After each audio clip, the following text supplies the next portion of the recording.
नमस्कार दोस्तों, स्वागत है आपका मेरे YouTube चैनल मैकेनिकल बॉडी पे। आज हम डिस्कस करेंगे बैटरी कॉइल इग्निशन सिस्टम के बारे में। इसे हम कॉइल इग्निशन सिस्टम भी बोलते हैं। तो इसका क्या इस्तेमाल है, कैसे इसकी वर्किंग होती है, आज हम इस वीडियो के थ्रू देखेंगे।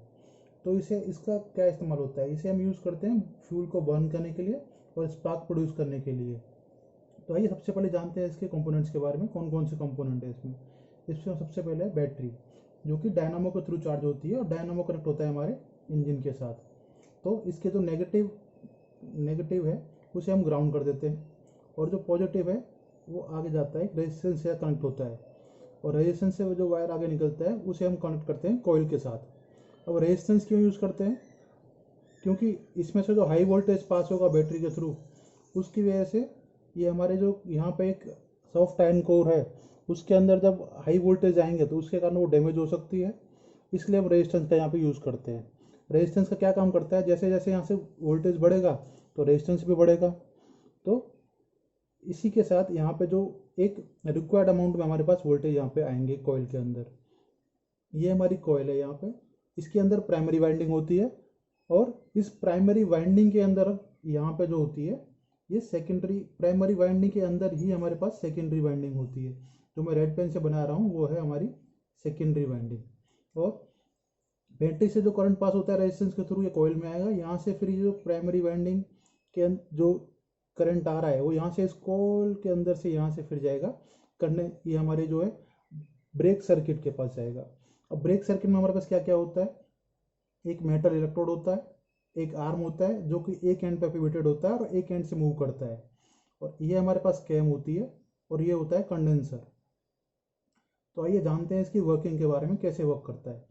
सबसे पहले यहाँ पे हम जो बैटरी से करंट फ्लो करेंगे वो इस डायरेक्शन में जाएगा। रेजिस्टेंस के थ्रू हमारा जो करंट पास होगा फिर वो जाएगा हमारी इस कॉइल के पास। इसके अंदर प्राइमरी वाइंडिंग होती है, इसके बीच में एक होती है सॉफ्ट आयरन कोर।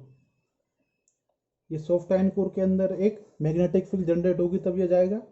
जैसे ही यहाँ पे मैग्नेटिक फील्ड जनरेट होती है सॉफ्ट आयरन कोर के अंदर, यहाँ से हमारा ये जो करंट पास होगा, यहाँ इस डायरेक्शन में करंट पास होगा हमारा ये, और यहाँ से ये जो करंट है इस डायरेक्शन में जाएगा। जैसे ही यहाँ पे ये मेटल इलेक्ट्रोड है और ये दूसरा मेटल इलेक्ट्रोड है, जैसे ही ये कैम कैम इसको मूवमेंट देगी इस तरफ, तो मेटल इसके साथ अटैच हो जाएगा, इसके साथ दोनों अटैच हो जाएंगे। तो यहाँ से ये जो करंट की डायरेक्शन है वो यहाँ से इस तरफ फ्लो करेगी, और जब हमारा ये आर्म, पिवटेड आर्म इस मेटल इलेक्ट्रोड के साथ कनेक्ट नहीं होगा तो ये सर्किट टूट जाएगा, सर्किट ब्रेक हो जाएगा हमारा। तो फिर ये जो करंट फ्लो है फिर वो दूसरे डायरेक्शन में पास होगा, यहाँ से जो जाएगा हमारे कंडेंसर के पास। अब कंडेंसर का क्या वर्क होता है, कंडेंसर जो है, जो ये जो हमारा जो पूरा इलेक्ट्रिक करंट यहाँ से फ्लो होके आ रहा है उसे स्टोर करने का काम करेगा। कब तक स्टोर करेगा, तब तक स्टोर करेगा तब तक हमारे बैटरी के वोल्टेज इसके पास ज़्यादा ना हो जाए। हमारे जैसे कि 8 वोल्ट की एग्जांपल दे रहा हूँ, 8 वोल्ट की बैटरी है हमारे पास, और इसके पास 4 या 4 से अधिक यहाँ वोल्टेज जमा हो कर ली उसने, तो फिर क्या होगा, सडनली यहाँ पे जो करंट फ्लो होना बंद हो जाएगा। फिर कंडेंसर क्या करेगा, हमारा कंडेंसर की बैकवर्ड फ्लो करेगा यहाँ से अपने करंट को बैकवर्ड डायरेक्शन में। ये जो कंडेंसर का फ्लो आ रहा है, ये करंट फ्लो आ रहा है वो बैकवर्ड डायरेक्शन में, जो रेड से मैं डिनोट कर रहा हूँ यहाँ पे। तो ये जाएगा हमारी कॉइल के पास। कॉइल में क्या होगा, यहाँ पे सेकेंडरी वाइंडिंग के अंदर की मैग्नेटिक फील्ड जनरेट होगी जो कि एक हाई वोल्टेज इंड्यूस करेगी। ये जो हाई वोल्टेज इंड्यूस करेगी वो फिर हम पास करेंगे यहाँ से इस लाइन के थ्रू। यहाँ से जो हाई वोल्टेज जनरेट हो रहे हैं ये यहाँ से जाएंगे डिस्ट्रीब्यूटर के पास। अब डिस्ट्रीब्यूटर में क्या होता है, एक हमारा यहाँ पे होता है रोटर, रोटर, और उसमें अलग अलग जगह पे होते हैं मेटल इलेक्ट्रोड्स। ये मेटल इलेक्ट्रोड्स होते हैं, डिपेंड करता है हमारे पास कितने सिलेंडर का इंजन है, वो टू सिलेंडर इंजन है, 4 सिलेंडर इंजन है, 3 सिलेंडर, जितने सिलेंडर होंगे उतने यहाँ पे मेटल इलेक्ट्रोड्स होते हैं हमारे पास। अब ये रोटर जैसे इस तरह रोटेट करता है, जैसे इस इलेक्ट्रोड पे है, तो यहाँ पे इस इलेक्ट्रोड के पास ये अपना जो भी हाई वोल्टेज करंट है इस इलेक्ट्रोड को देगा। ये जो इलेक्ट्रोड है आगे जाके स्पार्क प्लग से कनेक्ट होता है। स्पार्क प्लग में हमारे पास 2 इलेक्ट्रोड होते हैं। मान लीजिए ये हमारे पास स्पार्क प्लग है,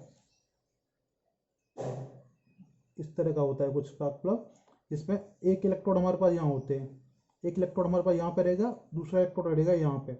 जैसे इसके अंदर हम लोग ये यहाँ पे जाएगा, इलेक्ट्रिक करंट पास करेंगे इस इलेक्ट्रोड को, इस इलेक्ट्रोड हाई वोल्टेज आ गया, हाई वोल्टेज करंट जब इसमें आया और रोटर ने इस समय रोटेट करते समय इसका कनेक्शन बनाया, तो जो एयर गैप इसके अंदर बहुत कम हुआ, तो हाई वोल्टेज करंट जो था रोटर ने इसे पास किया, इसके अंदर से इसने स्पार्क प्लग को पास किया। स्पार्क प्लग के अंदर भी यही होगा, जब इस वोल्टेज के अंदर करंट इस इलेक्ट्रोड से यहाँ पे हाई वोल्टेज करंट आया, तो इन दोनों इलेक्ट्रोड के बीच में जो एयर गैप होगा बहुत कम होगा और यहाँ पे स्पार्क जनरेट होगा।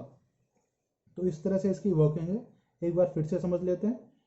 ये हमारे पास बैटरी है जो कनेक्ट होती है डायनामो के साथ, डायनामो कनेक्ट होता है हमारे इंजन के साथ। यहाँ से करंट, बैटरी जो अपना करंट पास करेगी रेजिस्टेंस के थ्रू, रेजिस्टेंस क्या करता है, करंट को मेंटेन करने का काम करता है। यहाँ से फिर इस कॉइल के अंदर आएगा जिसके अंदर प्राइमरी वाइंडिंग होती है, और उस प्राइमरी वाइंडिंग के अंदर ही हमारी सेकेंडरी वाइंडिंग होती है। अच्छा, इन दोनों प्राइमरी वाइंडिंग में और सेकेंडरी वाइंडिंग में क्या डिफरेंस है? प्राइमरी वाइंडिंग जो होती है उसके अंदर 200 से 300 टर्म्स होते हैं, और सेकेंडरी वाइंडिंग क्या होते हैं 15,000, 20,000, 21,000 इस तरह के टर्म्स होते हैं। सेकेंडरी वाइंडिंग में बहुत ज़्यादा टर्म्स होते हैं। और यहाँ से जो करंट आएगा प्राइमरी वाइंडिंग के थ्रू ये जाएगा हमारा यहाँ से इस सर्किट के थ्रू, अब ब्रेक सर्किट के अंदर आएगा। ब्रेक सर्किट के अंदर अगर ये दोनों हमारे इलेक्ट्रोड कनेक्ट होते हैं तो यहाँ से ये करंट फ्लो कुछ इस डायरेक्शन में फ्लो करता है। जैसे ये ब्रेकेट टूट जाता है, ये पिवोटेड आर्म इस कैम के द्वारा यहाँ से अलग कर दी जाती है, तो ये करंट फ्लो होना बंद हो जाता है और यहाँ से फिर कंडेंसर के पास जाता है।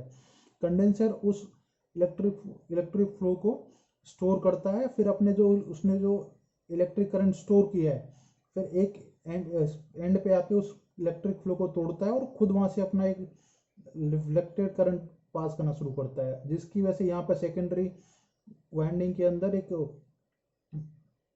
हाई वोल्टेज करंट इंड्यूस होता है जो कि डिस्ट्रीब्यूटर के पास जाता है।